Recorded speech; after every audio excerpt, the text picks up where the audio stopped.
Hey everyone, John at ATrackAvenue.com here.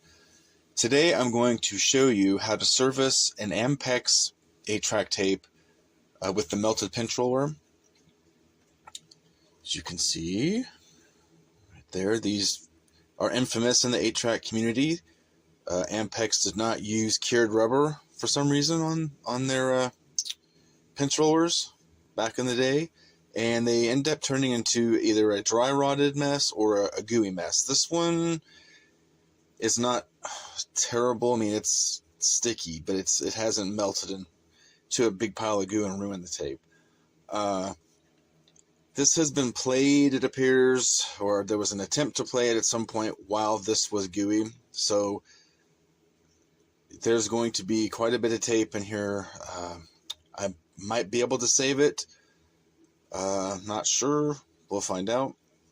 You can see here there's this capstan shaft burn from where the tape was stuck and just spinning on this capstan shaft was just spinning on it. I think I can save this part. There are different types of pinch rollers you can use as a replacement. I have a tire that I sell that works perfectly as a replacement for the rubber, but you got to clean off the goo, the old rubber, and you can reuse the plastic base for the pinch roller that this came on. You definitely would not be able to use a plastic pinch roller on this as a replacement. You can use a plastic pinch roller. I'll show you the different type later. But in this case, I wouldn't recommend it because a plastic pinch roller is just going to keep getting stuck. So this one will definitely need to have rubber once I get it going here.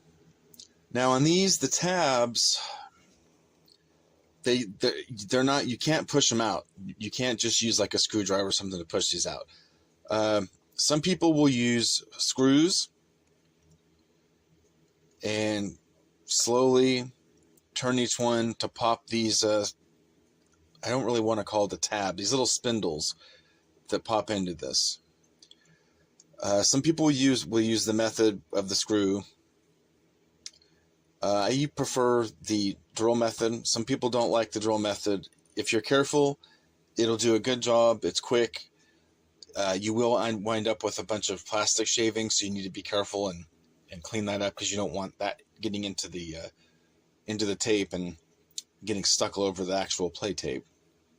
So I'm using a 9/64 inch bit, and I have it. I need to get some white out, but I have some painter's tape on this just to show the bits all the way in, and I am going to only insert it about 7/8 of an inch. That's why I have the tape here to show only 7/8 of an inch is about how much I'm going to need to go down to hollow out. What I'm going to do is I'm going to hollow out these little spindles, these little spindle tabs, I guess you could call them, so that I can pop this open. You don't want to go too deep because you will end up coming out the front of the cartridge, and you don't want to do that. So I'm going to start out here at 7/8. I might need to go a little deeper, but it's best to start out. Don't go over half an inch, 7/8 of an inch to start out with.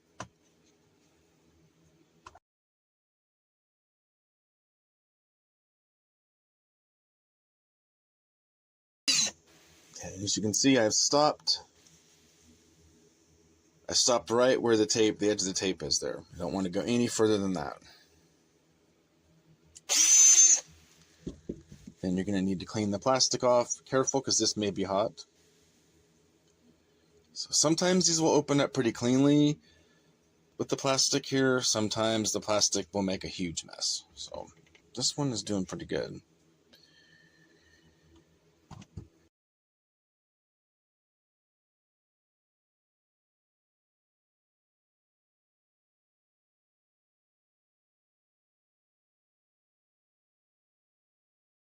Now you only need to drill out these three.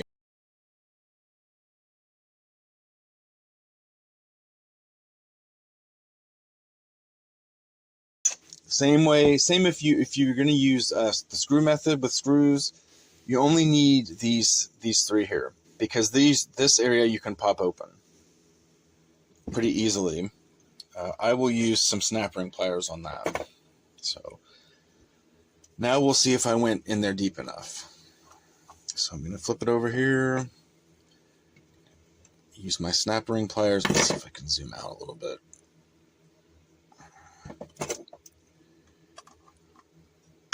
Pop that side. Now sometimes this one can be problematic. Sometimes it will break, the spindle will break off. So that popped. I don't think that the spindle broke on that. Oh, maybe it did. Yeah, it did.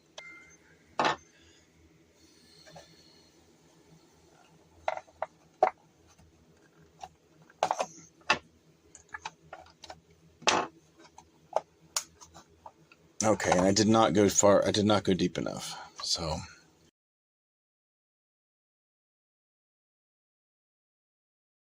let's see if that did the trick. You can see all the little plastic dust here. Okay, that may have done the trick. Yep, okay. Okay, so as you can see now, this is what I'm calling the spindle tab. Scientific term. The drill bit hollowed this one out enough to where it relieved the pressure so it could be pulled out. With the bottom ones here, it ground them down again enough so it released enough pressure where it was easy to pop out. Somewhat easy to pop out. And what I will do now, this will be able to be opened. This will close properly. It'll snap closed, and it will open easier. So you won't know. There will be no signs that this was opened up. What I will do is I will end up probably putting a little bit of the super lube that I use for the spindle for the pinch roller and the reel. I'll probably put a little bit of that on the edges of this, just to ensure that it's easy to pop open next time around, because I will have to pop this open a couple times after I do the repairs, I'm sure. The spindle tab here broke off that went through the spindle here for the pinch roller. That commonly happens. All you'll have to do is after you have opened this and closed it, to do your repairs probably a couple times because of the retensioning and other stuff. Then for the final closer, final time you close it up, I would put a little bit of tiny bit of super glue on the edge of the cartridge here, this part, and it'll easily glue back shut. And again, that'll easily pop open when you need to open it back up again. So there's a little bit of plastic dust on here. I will blow this off, and then we will see how bad the damage is here. And there's a little bit of hair in here.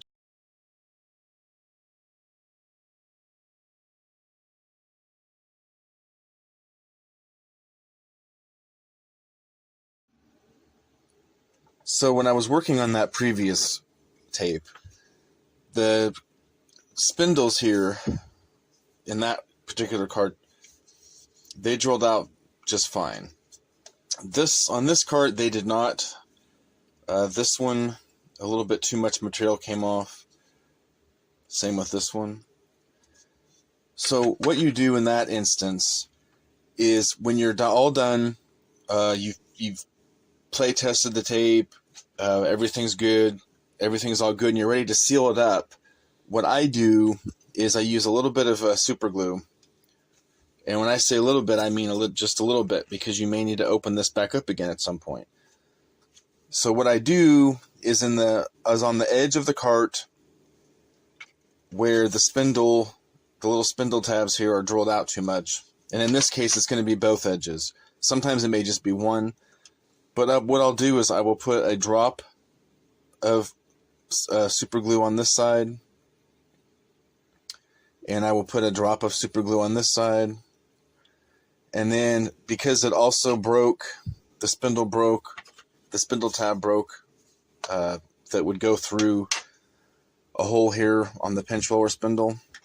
Then I will also put a couple drops of super glue here. Be very careful, because you do not want this to touch the tape, obviously. Once you're once you have your little glue spots on there, replace the top half. And then you probably will need, you may need clamps. I like to use these. You can get these at Home Depot or Harbor Freight. But you'll need to apply pressure, obviously, to the areas that you glued. Make sure everything is snapped into place properly when you get the top half put back in. There's little spindles that stick up here. This one's broken off. Now sometimes they will break off inside the shell, and in that case you'll need to make sure nothing is sticking up. Make sure it's not partially sticking up, otherwise it's not going to close properly. So this is just a little addendum to the video you were just watching, so you know what to do if everything doesn't go as planned.